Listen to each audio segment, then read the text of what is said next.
Joyeux Noël!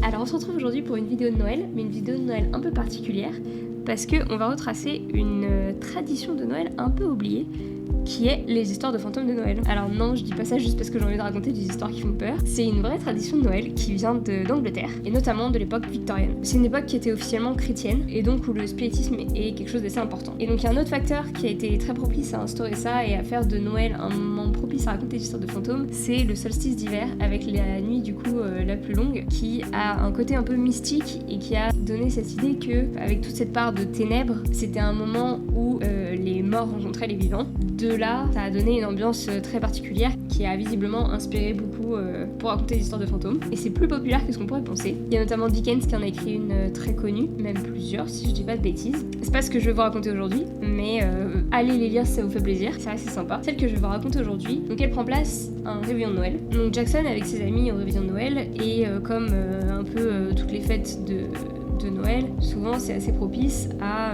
faire des jeux de société, faire des jeux un peu qu'on n'a pas l'habitude de faire, parce que c'est un moment de communion, tout ça. Et donc les amis de Jackson proposent de faire une partie de cache-cache. Alors Jackson il dit, bah les gars, j'ai pas trop envie de faire ça, mais allez-y, y a pas de problème, moi je me mets de côté, vous la faites sans moi. Alors c'est pas très surpris, parce que Jackson c'est clairement pas quelqu'un qui refuse de faire des activités avec les autres, que ce soit sportif, que ce soit n'importe quoi, il est toujours partant pour participer. Donc là, qu'il se mette en retrait, c'est un peu bizarre. Donc il essaie d'insister un peu et savoir pourquoi il veut pas participer. Et donc Jackson, il a pas trop envie de raconter, il finit par dire bah non, mais j'ai une mauvaise expérience une fois, j'ai pas trop envie de jouer. Il essaie de chercher un peu et de le pousser. Finalement, Jackson il dit ok, bon bah je vais vous raconter. Donc il explique qu'il y a plusieurs années, il était en train de faire un réveillon avec sa famille, et il y avait des amis de famille aussi, donc il y avait un gros repas. Il connaissait pas tout le monde parce qu'il y avait des amis de sa famille qui n'étaient pas trop familiers avec, donc ses parents lui avaient dit rapidement qui est qui. Il avait pas forcément retenu les noms de tout le monde, mais bon, le repas s'engage, il essaye un peu de refaire le tour de tout le monde. Il voit qu'il y a une fille qui est assez grande,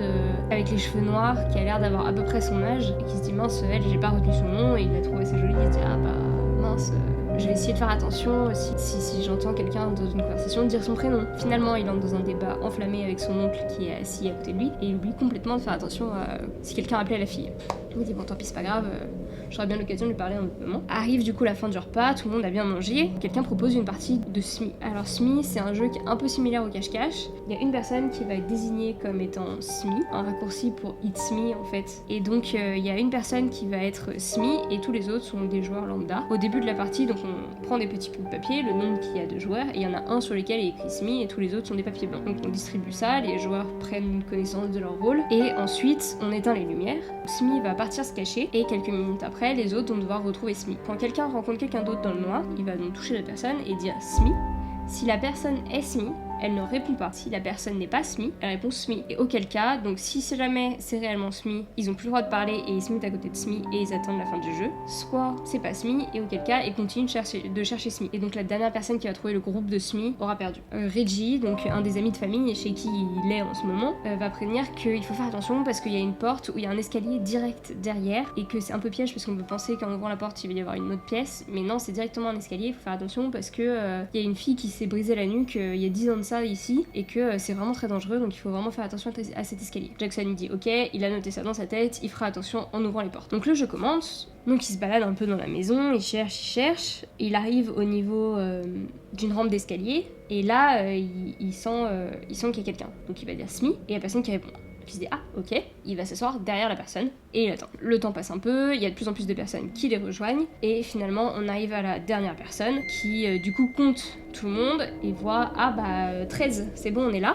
Donc là il y a son pote Reggie qui dit bah non, on est 12, recompte, t'as dû te compter 2 fois. Donc là elle recompte et il voit qu'en fait oui, en effet ils sont 12. Il dit ok, bon bah c'est bon, on est tous là. Mais Jackson, il y a un truc bizarre, il avait l'impression qu'il y avait quelqu'un derrière lui, et en fait au moment où ils ont allumé la lumière, il a réalisé qu'il y avait personne derrière lui. Il se dit bon bah ok, tant pis, j'ai rêvé. Arrive la deuxième partie et c'est Jackson qui se met. Donc Jackson se cache dans la maison, il attend que quelqu'un arrive, donc la partie se déroule normalement, il joue, et finalement la partie se termine, et à la fin de la partie il y a son pote Tony qui vient le voir et qui lui dit mais c'est toi Smee ou t'as fait une blague? Et bah non, c'était moi Smee, pourquoi? Et Tony explique que il a trouvé un placard qui était hyper propice à se cacher dedans, et quand il a touché le placard il y avait une femme dedans qui a pas répondu quand il a demandé si c'était Smee, et donc il s'est caché dans le placard avec elle, et au bout d'un moment il entend quand même pas mal de bruit et en bas, là, il se dit bah mince, c'est bizarre. Et il se tourne vers la fille à côté pour essayer de dire bah c'est bizarre, tout ce bruit et tout.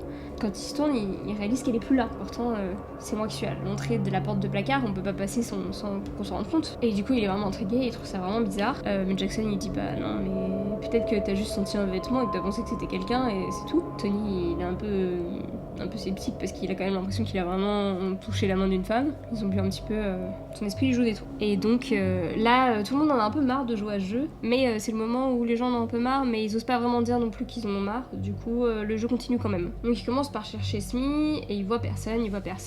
Il explore un petit peu, un peu de partout. Et dans un des recoins de la maison, il finit par voir un rideau qui bouge un peu. Il se dit ah c'est bon, j'ai trouvé. Et donc il va vers le rideau, il prend la main de la personne et donc il se rend compte que c'est une femme et il dit Smee. Donc la personne ne répond pas, donc il se dit ok et il s'assoit à côté. La lumière est éteinte, mais on distingue quand même quelques trucs avec la lune, les fenêtres, tout ça. Et du coup, il a l'impression que c'est la fille justement qui l'intriguait au repas. Du coup, il en profite pour demander qui c'est. Donc elle lui répond Brenda Ford. Il se présente, mais 2 minutes après, il y a une autre fille qui arrive, qui voit du coup Jackson, qui dit Smee. Bien évidemment, ils ne répondent pas. Elle se pose à côté. Elle dit ah c'est toi Jackson, non? Donc lui il répond oui en effet. Et elle attrape le bras de la fille. Elle dit et Smee c'est quoi ton prénom? Mais Brenda la répond pas. Donc elle se dit ah ben oui c'est vrai, on n'a pas le droit de parler dans les règles.